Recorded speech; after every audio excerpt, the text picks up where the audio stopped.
Welcome. Let us discuss projectile motion. Just imagine a particle is projected from this point with an angle of theta with respect to horizontal coordinate system, which can be defined as x. And here I am displaying the vertical coordinate system and I am defining it as y. Just imagine the particle is projected like this, and it goes and strikes at some other point in horizontal, and the path traced by the particle can be displayed like this, and this path is called as trajectory. And the particle is projected with an initial velocity u, and I am displaying ux here. That is, this u is divided into vertical and horizontal components. Here I am displaying the horizontal component of this initial velocity u. And now we can find what is that ux, that is horizontal component. Since it is in the adjacent side of the angle theta, cos theta can be utilized to define horizontal component of the velocity, which is equal to ux, which is in the adjacent side of the angle theta, and in the denominator we have u, which is in the hypotenuse side of this triangle, and hence ux is equal to u into cos theta. And now we have found horizontal component of this initial velocity u. Similarly, we can find the vertical component of this initial velocity u. Since sin theta represents the opposite side, here this side is opposite to this angle theta, hence I am utilizing sin theta to represent the vertical component of this initial velocity u, and we can represent here also the vertical component. Now we have found the horizontal component of this initial velocity u. Similarly, we have found the vertical component of the initial velocity u. Coming to the trajectory. Now, before getting into some of its derivation part, we should be aware of these three equations, which are governing equations utilized in rectilinear motion, and we can extend these equations to our projectile motion also, but with certain modification. Whenever we take acceleration of gravity into account, this a has to be replaced with g, minus g in case the motion is in upward direction, and plus g in case the motion is in downward direction, and the parameters are defined here. Okay, let's move on to the first derivation, time taken by the particle to reach the maximum height. That is, this point will be the maximum height. So it starts with an initial velocity u, and up to this point it will travel, the particle will travel. So while it is traveling, the velocity gets decreases, and when it reaches the maximum height, the velocity becomes 0 here. So that should be kept in mind. And the time taken from this point to this point, I am defining it as small t. And I am utilizing the first equation here.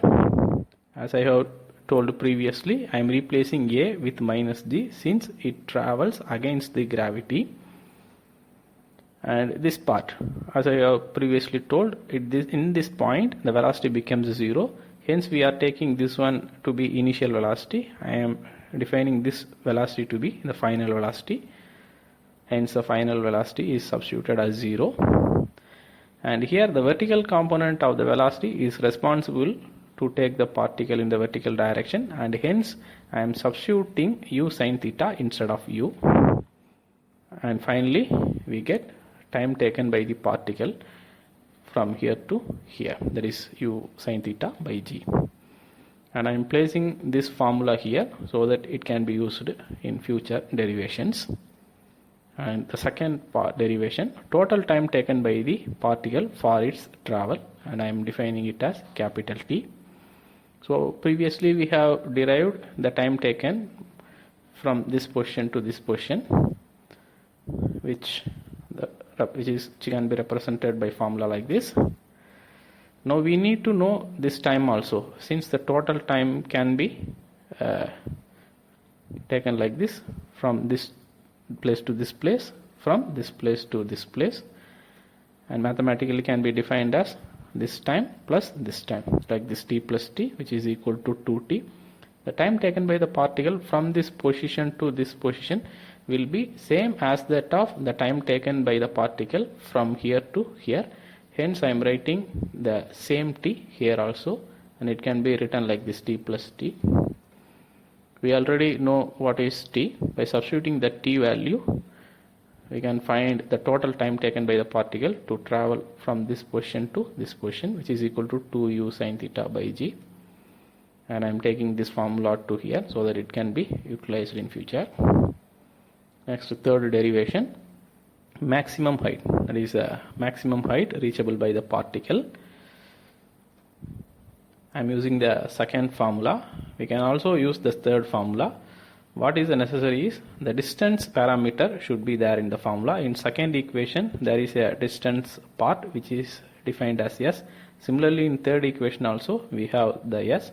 So either we can use the second one or the third one. I am utilizing the second equation.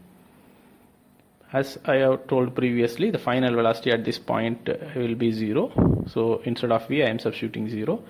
And the velocity component which is responsible to take the particle in the vertical direction is vertical component of the initial velocity. Hence, instead of u, I am substituting u sin theta. Since the particle is moving against the gravity, I am placing minus g instead of a. And here, instead of s, the distance is h max. And after simplification, we get the maximum distance traveled by the particle as like this. And I am getting this formula here so that it can be used in future. And next, horizontal range. Horizontal range means the horizontal distance covered by the particle. Previously we have seen about the vertical distance. Now we are going to see the horizontal distance. And in order to cover the horizontal distance, the horizontal component of the velocity is responsible. So I am taking that. And logically we can write the horizontal distance or range is equal to horizontal component of the velocity into the total time. Since the total time is t can be defined from here to here, the same time will be taken for the horizontal distance also.